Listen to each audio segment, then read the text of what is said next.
இன்றைக்கி diabetic friendly ஃபுட்டில் நம்ம பார்க்க போகிறது புரதச்சத்து நிறைந்திருக்கிற அடை.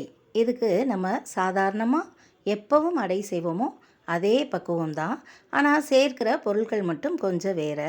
பூங்கார் அரிசி 1 கப்பு, கடலைப்பருப்பு 1 கப்பு, பட்டாணி பருப்பு 1 கப்பு, துவரம்பருப்பு 1 கப்பு, பச்சை பயிறு 1/2 கப்பு, நரிப்பயிறு ஒரு 1/2 கப்பு, 2 ஸ்பூன் உருட்டு உளுந்து, கருப்பு உளுந்து கூட நம்ம போட்டுக்கலாம்.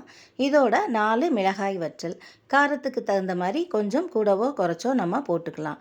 இது பூங்கார் அரிசி, சிகப்பு அரிசிங்கிறதுனால 4 மணி நேரமாவது ஊறணும். இதில் 10 பல் பூண்டு, 2 ஸ்பூன் ஜீரகம், சோம்பு சேர்த்து நம்ம இதை மிக்சியில் அரைச்சி எடுத்துக்கலாம். ரொம்ப நைஸாக அரைக்கக்கூடாது, கொரகொரப்பாக அரைச்சி எடுத்துக்கணும். இதில் வெங்காயம், கருவேப்பிலையெல்லாம் போட்டு தாளிச்சுக்கணும். தேவைக்கேற்ப உப்பு போட்டுக்கணும். அதுக்கப்புறம் எப்பவும் போல் நம்ம அடை ஊற்றுற மாதிரியே அடை ஊற்றி எடுக்கலாம். ரொம்ப டேஸ்ட்டாக இருக்கும். தேங்காய் சட்னி தொட்டுக்க நம்ம வச்சுக்கலாம். இதில் நம்ம அதிக அளவு புரோட்டீன் சேர்த்துருக்குறோம். அதே மாதிரி அரிசியும் சிறுதானிய அரிசி சேர்த்துருக்குறோம்.